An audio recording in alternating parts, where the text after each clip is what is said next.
আসসালামু আলাইকুম। রাজবাড়ীর গোয়ালন্দ উপজেলার দৌলতদিয়া ঘাটে পন্টুন থেকে পদ্মা নদীতে পড়ে যাওয়া বাসটি 6 ঘন্টা পর টেনে তুলেছে উদ্ধারকারী জাহাজ হামজা। বুধবার রাত 11:15টার দিকে বাসের একটি অংশ দৃশ্যমান হয়। 11:30টা নাগাদ পুরো বাসটি জাহাজ হামজার কেরেন দিয়ে টেনে পানির উপরে তোলা হয়। এই ঘটনায় বাস থেকে এখন পর্যন্ত 14 জনের লাশ উদ্ধারের কথা জানিয়েছে প্রশাসন। জেলা প্রশাসক কার্যালয়ের সহকারী কমিশনার ও নির্বাহী ম্যাজিস্ট্রেট মোহাম্মদ হাফিজুর রহমান রাত 12:50 এই তথ্য নিশ্চিত করেছেন। এই নিয়ে দৌলতদিয়া ফেরিঘাটে বাস ডুবির ঘটনায় মৃতের সংখ্যা বেড়ে 16 জনে দাঁড়িয়েছে। এই ঘটনার আগে আরো 2 জনকে উদ্ধার করে গোয়ালন্দ উপজেলা স্বাস্থ্য কমপ্লেক্সে নিয়ে যাওয়া হলে কর্তব্যরত চিকিৎসক তাদের মৃত ঘোষণা করে। এর আগে বুধবার রাত 12:35 ফায়ার সার্ভিসের মিডিয়া সেল থেকে পাঠানো এক হোয়াটসঅ্যাপ বার্তায় তখন পর্যন্ত 12 জনের লাশ উদ্ধারের তথ্য জানানো হয়।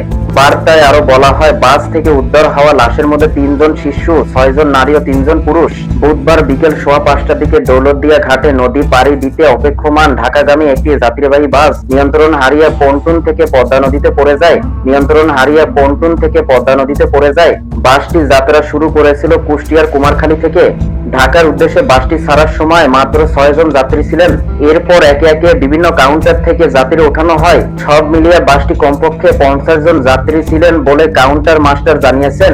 তবে ঘটনাস্থলে রাজবাড়ী জেলা প্রশাসক সুলতানা আক্তার সাংবাদিকদের বলেন, বাস ডুবে যাওয়ার ঘটনায় প্রধানমন্ত্রী তারেক রহমান ফোন করে খোঁজ খবর নিচ্ছেন।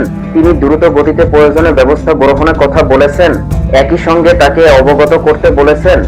দুর্ঘটনার বিষয়ে একটি উচ্চ পর্যায়ে তদন্ত কমিটি গঠনের কাজ চলমান রয়েছে বলে জানান জেলা প্রশাসক। ঢাকায় যেতে রাজবাড়ী দৌলতদিয়া ঘাটে 300 টাকা ভাড়া মিটিয়ে সৌহার্দ্য পরিবহনে বাসে উঠেছিলেন আব্দুস সালাম, কিন্তু ঘাটে ফেরি আসতে দেরি হওয়ায় বাস থেকে নেমে বাইরে দাঁড়িয়েছিলেন।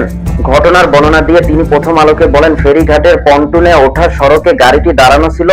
এ সময় ফেরি এসে ঘাটে ভেড়া মাত্র হঠাৎ বাসটি চলতে শুরু করে সরাসরি নদীতে চলে যায়। চালক অনেক চেষ্টা করলেও গাড়ি নিয়ন্ত্রণ করতে পারেননি।